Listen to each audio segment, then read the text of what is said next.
I think data protection is a mindset, really. I think I want to try and move data protection out of the realm of the lawyers and more into the practitioners in terms of, actually I like to think about data protection rather as data privacy, because privacy brings with it connotations of human rights, and privacy is a human right. And I think that, focusing on regulation is almost misleading in terms of public opinion, and technology can move far faster than regulation can. And so essentially regulation is playing catch up. So I think that really marketers should be trying to empathise with the people that they're marketing to, in terms of thinking, how would you like this to happen to you? So I think it's just things like privacy impact assessments, I think as a marketer, are a very practical tool to just make you stop and think. And as long as you're doing that, I don't think that you have anything to fear from the GDPR.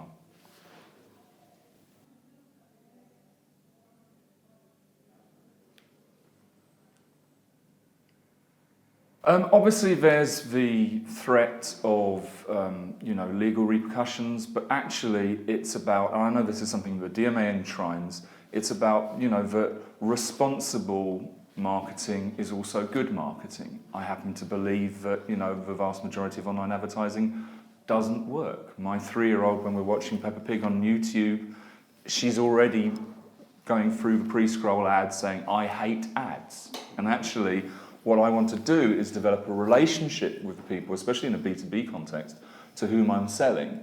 So I think, as I said before, it's a mindset that regulation is one thing, technology gives us wonderful opportunities, but just because something is technically possible and currently legal doesn't necessarily make it the right thing to do. And that's the kind of, when I'm marketing my own business, my startup, that's my own headset that I take with me. But I think, I've got X thousands of people on this list. Now, rather than blanket bomb them, I want to actually think about how I can develop this relationship, that it's a long game.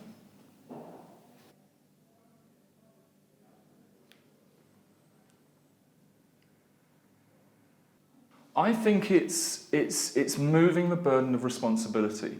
There's been a lot of sort of almost like a shell game, that because I've used a supplier, that I am now, put a blanket between me and responsibility for what they do. And I know that the DMA represents, the industry, and I and others are concerned by the fact that brands lazily are using the DMA as a sort of a proxy due diligence service, which the DMA isn't. So I think that it's realising that you are responsible for communications that go from your brand, because the repercussions of getting it wrong are, Target in the US is a well-known case. Yeah, good, they got slapped down by the regulator, but the brand implications and the fact that people are voting with their feet and not shopping at Target as much as they used to are much wider. So it really is being self-aware, which actually doesn't, chain marketers down. It empowers you in terms of, I am really trying to get a relationship with the people to whom I'm selling.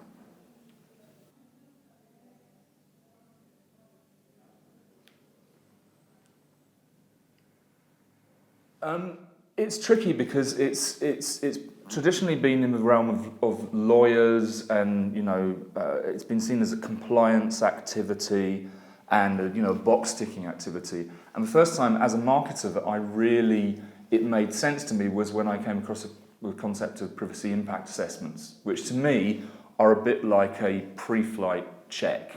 We live in an imperfect world, and it was very empowering to me to know that if we did introduce privacy impact assessments for everything that we did in our communications, that enabled us to then sort of sell that to clients and say, before you do this, just check where you've got the data from, what you're going to do. That's not your data. You are simply the custodian of that data.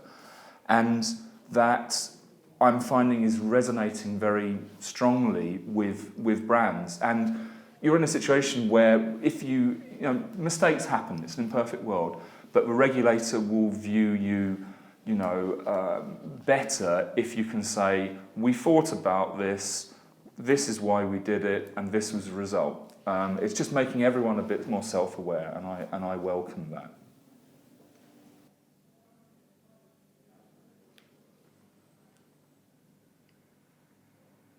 I think that's like saying, will technology have a positive or a negative impact? It's what you make of it. I think it's an inexorable change, and I think that's much more in public perception. I think the likes of Ashley Madison are just the tip of the iceberg, in that we now live in a tech-enabled world where you do leave a vapor trail of everything that you do online, and brands and the suppliers that facilitate the communication of those brands will have to get to grips with. And I think the brands that get it will prosper. John Lewis got it long ago, and I think there's a sort of a ripple effect which I think will be positive, because if I'm communicating via direct marketing, one-to-one marketing, then I want to know that what I'm communicating resonates, rather than shouting into a hurricane, which, certainly as a recipient of marketing, it feels like. So I think it's benevolent. Change is good.